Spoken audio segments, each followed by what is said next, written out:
Okay, guys, here we are. It's the 12th of November, and it's been a busy month for me.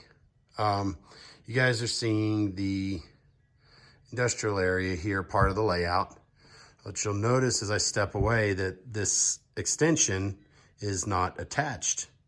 It's because I've moved everything. And we'll get to the changes on the layout here in just a second, but right now I've got a little shelf storage here for the layout extensions so that I can set them down and get them out of the way again so we can get the cars in the garage. But the layout now extends along the back wall of the garage, and that's how you get in. And look at that. This is the extension that I've been adding.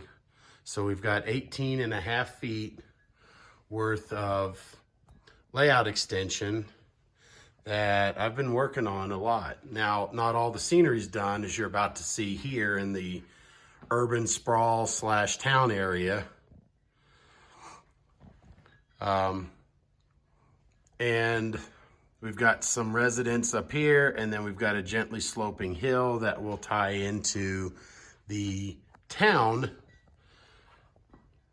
perfectly. And then we go into the yard area. So basically the layout now is about 24 feet long this way. And I believe it's about 24 feet that way, because the original section was 14 feet. Then there's 4-foot section here, and then 2 feet wide there. So that gives me about, well, I guess that's about 20, what's that, 20.5 feet long there. So now I've got all that, and I've got a little workbench set up where I can do my painting on a regular basis. So let's talk about the extensions. So we've got some changes that were made on the layout. Now, as you guys remember, the plastics plant used to be right here. Well, we've moved that, and just right now I have this building set in place just as a placeholder. This is going to be the future home of Callahan Auto, and they'll sell auto parts. But the plastics plants moved here across the street, so that meant I had to make a new grade crossing right here. So I'm in the process of getting this all painted and weathered. The pavement's laid, and as you can see, the road striping's in place. I just got to spray out some weathering because you can kind of see some of the weathering ending here where I've been sanding on it to make it smooth. So, and then of course, like I said, we have our future building there. I'm in the process of deciding what building to build. So have some basic cover scenery down. We've done some static grass. I bought a new static grass machine from Woodland Scenics. They're Static King. And let me tell you guys, this thing is fantastic. And you combine that with looking at Martin Welberg's video on how to do static grass on YouTube, and you're gonna get some fantastic results. I'm really loving the way this is all looking. I found out though, I need to build a whole lot more trees. So I gotta get working on that. Now over here, we have the MKT interchange. Now this is just a single track, and as you can see, it ends at the end of the layout.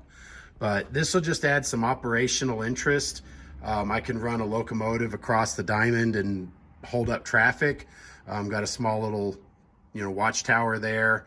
I'm going to be putting in approach signals to the interchange so that way it'll be more prototypical.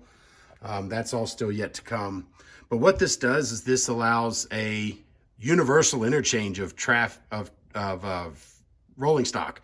I can put anything I want right here and bring in anything I want because it's basically the interchange. So it's going to the Katy. Now in the back, the tracks don't actually connect. They come close where the turnout would be just past the wall. But that's fine. I don't need to operate much more than what I'm doing there. So we have our access road to come down over into the area. And as you can see, this grass is just looking fantastic and I'm loving it. Just need more trees. So now we're going to come into the urban sprawl, as I like to call it, AKA Restaurant Row. I've got I built this Waffle House kit from Summit Custom Cuts. Per Larson's got some great kits over there. You guys have probably seen some of his stuff. I'm working on a way to light the sign. That's why the sign hasn't been finished. But what a great, easy kit to put together, and a nice contemporary building that you can see. Back here is going to be the grocery store. I know Walther's just announced not too long ago. So it'll be a kit bash where it'll fit in an angle, and that way I've got room for a parking lot. And then over here, I'm going to leave. This is a placeholder. This isn't going to stay here, but I'm not going to tell you what's going to be there just yet. I'm going to wait until I get it built and put in place. Nothing really dictates the 70s like that. So over here, I have a Whataburger kit, and I got this from some guys that were at the Texas Red River RPM meet. I think it was called 3DO Customs or something like that. I haven't seen them since the St. Louis RPM that I got this from, but anyway, I can't say enough about it. It fits perfectly, and I've been building the concrete and built the curb up here, so I just got to carve in some concrete cut lines and then put some stripes on the roads and so forth. Haven't laid this street yet. This is just painted as a placeholder. I got to build my crossings, and then these are actually going to be gated. Right now, these are just placeholders, just so I can make sure that where the signs are at, they fit well. So I'm going to have gates working here.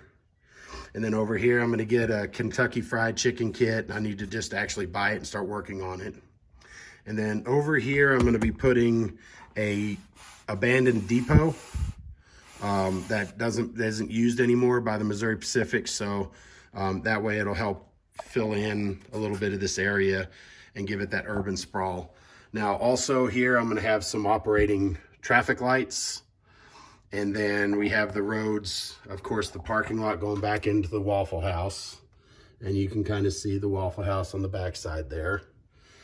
And the road going up into, we have a field over here. Let me know in the comments if you recognize what this scene is from. Now, there's no figures in it yet, but if you've recognized the scene, let me know.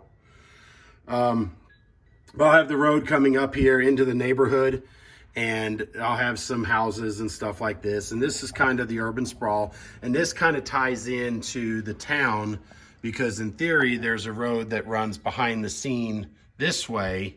I just don't have it there as indicated by the buildings there. I just don't have any traffic lights or anything like that. So this will kind of come up this way and be like it's interchanging into that area. So anyway, yeah, been busy for the last month and a half now that I've been home for a while. So this is a 8-foot section here tied into a 6-foot section that takes me to the wall. And then this is a 4-foot section here. I'm sorry, 4.5-foot section that ties into here. And then that way it gives me the ability to retain my 36-inch radius curves going around the corner and being able to retain that. So reliability of operation and better looking scenic view as well.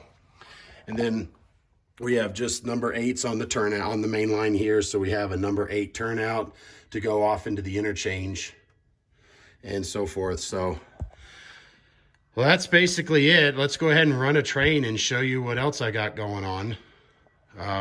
Just got done installing a updated grade crossing logic. Grade crossing pro number 2 right here. When I moved, something happened and my previous crossings didn't work anymore. And so I talked to Chuck at Logic Rail Technologies, and he's hooked me up, and I've got the Grade Crossing Pro 2 now. And this is actually using infrared. So I can actually operate at night, which was my biggest challenge with using photocells.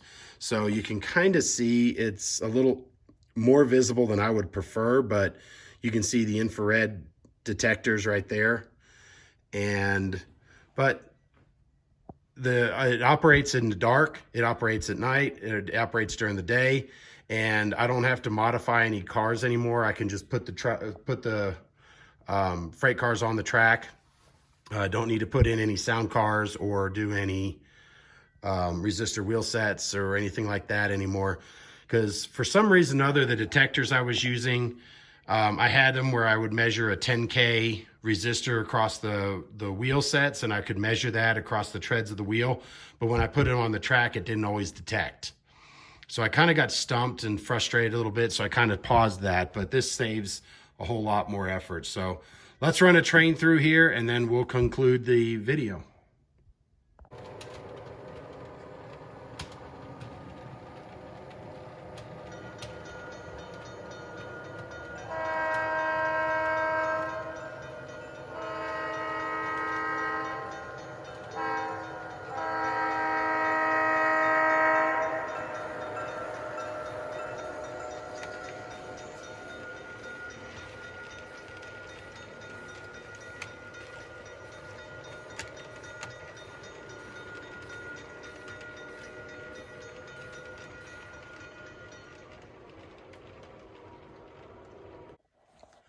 All right, so that's everything I've got for this week or this month. So it's been a lot of changes, a lot of updates. I'm excited. It certainly gives us a little bit more trains, or a little bit more room to run our trains coming through.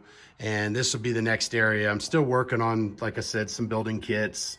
And I got to get this working too. I got to get some more paving tape and foam to cut this out, get this crossing in, get the main road. This is going to be a 3-lane road with a center turn going all the way through. And like I said, it's just kind of placeholders until everything fits in. So that's it, guys. Thanks for watching. We'll see you next time.